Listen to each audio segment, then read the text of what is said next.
Hello friends, welcome on my YouTube channel competitive पाठशाला। तो UP TET और D triple SB के 2023 में जिन लोगों को प्रिपरेशन करनी है उनके लिए सबसे बेस्ट ऑप्शन यही है कि अगर आप इन्वायरमेंट का सेक्शन, हिंदी का सेक्शन, संस्कृत का सेक्शन, इंग्लिश का सेक्शन अगर आप कवर कर लेते हो, मैथ अगर आपका स्ट्रांग नहीं भी है तो भी आपको कोई प्रॉब्लम नहीं होगी। मैं बार बार कह रही हूँ, इन्वायरमेंट का सेक्शन आप हमेशा सॉल्व करते रहो और मैं वैसे ही क्वेश्चनों की सीरीज लाती हूँ जिसमें कि आपके previous year D triple SB या फिर यूपी टेट के क्वेश्चन पूछे हुए हैं या फिर सुपर टेट से भी प्रश्न यहाँ पे पूछा गया है। तो जो जो क्वेश्चन आपके प्रीवियस ईयर के हैं वो सभी मैं यहाँ पर डिस्कस करूँगी। तो आप पूरे 30 क्वेश्चन की इस सीरीज को अच्छे तरीके से देखिएगा। और ये मेरा 6वां सीरीज है, ये 6वां क्लास है और इस तरीके से आज लगभग 180 क्वेश्चंस आपके प्रिपेयर हो जाएंगे इन्वायरमेंट सेक्शंस के। तो चलिए स्टार्ट करते हैं। पहला क्वेश्चन है, भारत का पहला मॉस गार्डन निर्मित किया जा रहा है। ये जो मॉस गार्डन है वो कहाँ निर्मित किया जा रहा है? शिमला में, नैनीताल में, चंडीगढ़ में या फिर मसूरी में? तो भारत का पहला मॉस गार्डन नैनीताल उत्तराखंड में निर्मित किया जा रहा है। दूसरा क्वेश्चन है, निम्नलिखित में से कौन सा सदाबहार पेड़ नहीं है? नीम, बबूल, सहतूत, ये तीनों जो हैं सदाबहार पेड़ के अंतर्गत आते हैं। जो इमली है ये सदाबहार पेड़ नहीं है, तो यहाँ पर हमारा सही जवाब होगा बी ऑप्शन, इमली। तीसरा क्वेश्चन है, जब ध्रुव से भूमध्य रेखा की ओर बढ़ते हैं तब जैव विविधता में किस प्रकार का परिवर्तन होता है? तो इस तरीके से अगर हमारा ग्लोब है और विषुवत रेखा 0 डिग्री अक्षांश को विषुवत रेखा कहते हैं। जब ध्रुवों की तरफ से भूमध्य रेखा की तरफ बढ़ेंगे, चाहे नॉर्थ से साउथ की तरफ या फिर साउथ से नॉर्थ की तरफ, तो जब भी ध्रुवों से भूमध्य रेखा की तरफ पढ़ेंगे तो भूमध्य रेखा पर सर्वाधिक जैव विविधता पाई जाती है, अर्थात जैव विविधता जो है वो बढ़ती है। तो ए ऑप्शन करेक्ट है। 4 नंबर प्रश्न है, निम्नलिखित में से कौन सा भारत के 3 जैव विविधता हॉटस्पॉट में से एक है?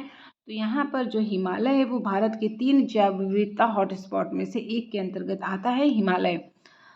5वां प्रश्न है, अधिकतर पेड़ पौधे पाए जाते हैं स्थल मंडल में, जलमंडल में, वायुमंडल में, प्रकाश मंडल में? तो ऑब्वियस सी बात है कि जितने अधिकतर जो पेड़ पौधे हैं वो स्थल मंडल में ही पाए जाएंगे। तो ए ऑप्शन करेक्ट है। 6वां प्रश्न है, किसी जगह के फ्लोरा तथा फना क्या सूचित करते हैं? जो फ्लोरा और फना होते हैं ये पेड़ पौधे एवं जंतुओं को सूचित करते हैं। ए ऑप्शन करेक्ट है।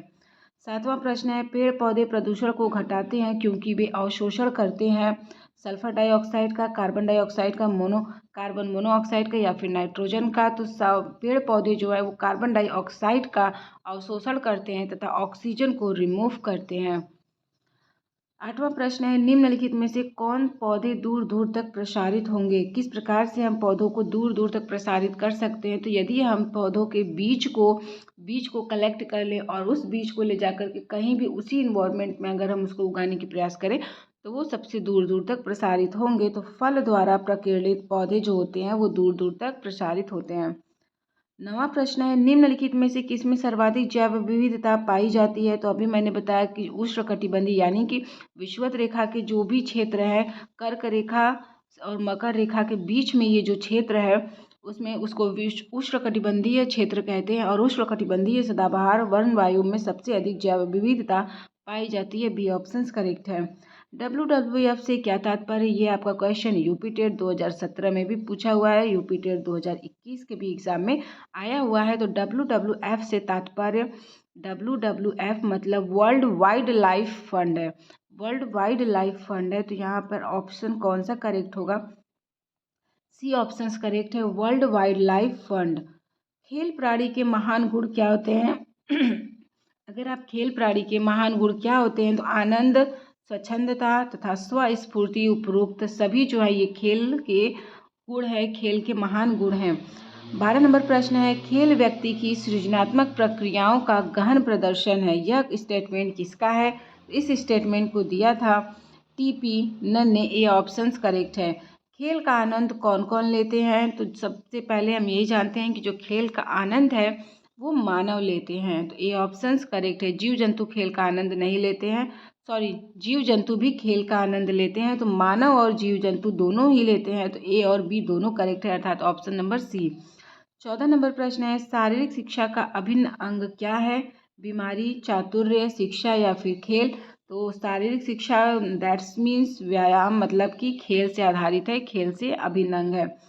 15 नंबर प्रश्न है, स्वस्थ शरीर में स्वस्थ मन का वास होता है, यह स्टेटमेंट किसका है? ये जो है यूनानी दार्शनिक अरस्तु का स्टेटमेंट है। कौन से खेल बच्चों के मानसिक विकास के लिए योग्य हैं? शब्द निर्माण, इटका, चेस, ये जो सभी हैं वो बच्चों के मानसिक विकास के लिए सबसे अच्छे होते हैं। आपने देखा होगा कि उनको सुडोकू भी खिलाया जाता है। सुडोकू भी मानसिक विकास के लिए ही होता है, जिसमें कि उनके मानसिक मानसिक व्यायाम जो है कर सके। 17 नंबर प्रश्न है, खेल में बुनियादी रूप से किसका समावेशन होता है? व्यायाम का समावेशन होता है। 18 नंबर प्रश्न है, किसमें प्रचुर मात्रा में व्यायाम मिलता है? खनिज में, खेल में, शिक्षा में या रोजगार में? तो खेल अगर हम खेलेंगे तो हमें प्रचुर मात्रा में एक्सरसाइज जो है वो मिल जाएगी। पूर्वावृत्ति का सिद्धांत के प्रतिपादक कौन है? इस सिद्धांत के प्रतिपादक स्टैनली हॉल है, और स्टैनली हॉल की एक पुस्तक लिखा एडोलसेंस, और इसी पुस्तक में इन्होंने किशोरावस्था को तनाव, तूफान तथा संघर्ष की अवस्था के नाम से बोला है। 20 नंबर प्रश्न है, खेल खेल बच्चों में प्रचुर ऊर्जा का निरुद्देश्य व्यय है, यह कथन किसका है? तो फ्रेंड्स, यह कथन जो है वो हर्बर्ट स्पेंसर का है। बी ऑप्शन राइट है। 21 नंबर प्रश्न है, निम्नलिखित में से किसके उत्पाद का केंद्र मेरठ है? मेरठ में क्या बनाया जाता है? तो खेल के सामान, जूते, चप्पल, बर्तन। तो खेल के सामान के लिए मेरठ जो है वो विख्यात है। 22 नंबर प्रश्न है, निम्नलिखित में से गलत युग्म को इंगित कीजिए। तो कन्नौज इत्र के लिए फेमस है, मिर्जापुर कालीन के लिए फेमस है, हमें गलत के बारे में चूज करना है। मुरादाबाद पीतल के बर्तन के लिए फेमस है, ये भी सही है। जो आगरा है ये का चाकू तथा कैंची के लिए फेमस नहीं है, अर्थात इन्होंने गलत पूछा है। तो हमारा सही जवाब क्या होगा? Option number D. सूची 1 का सूची 2 से मिलान करना है। चुर्क, सीमेंट, फिरोजाबाद, अलीगढ़ और मेरठ।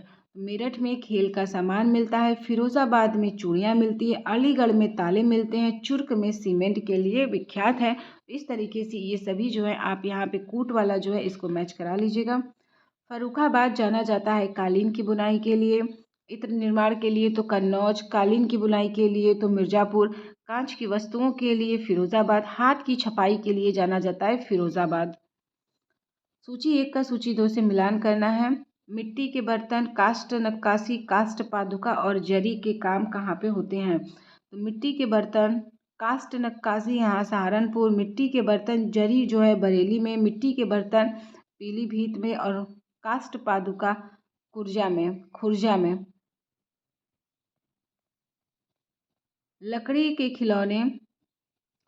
खिलौने ये भी आपका सूची 1 से सूची 2 से मिलान करना है। तो लकड़ी के खिलौने कहाँ पे मिलते हैं?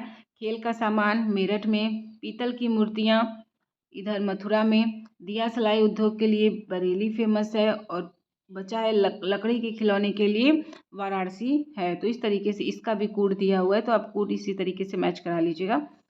आगे क्वेश्चन नंबर 27 है, सूची 1 का सूची 2 से मिलान करना है। तो फिरोजाबाद मैंने अभी बताया कांच की चूड़ियों के लिए फेमस है। उसके बाद सहारनपुर में मिलता है चमड़े के सामान, कानपुर में मिलता है चमड़े के सामान। तो इस तरीके से अगर हम देखें तो कानपुर में चमड़े के सामान, फिरोजाबाद में कागज की लुगदी, फिरोजाबाद में कांच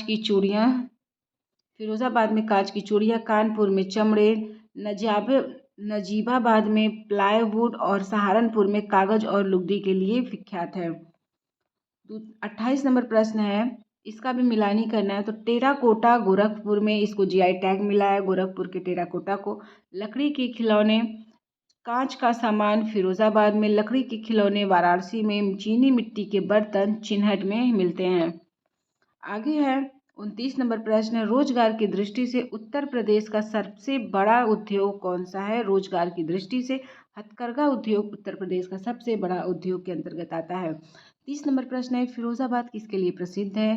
तो चूड़ियों के लिए प्रसिद्ध है फिरोजाबाद, या फिर कांच की चूड़ियाँ या फिर चूड़ियों के लिए प्रसिद्ध है।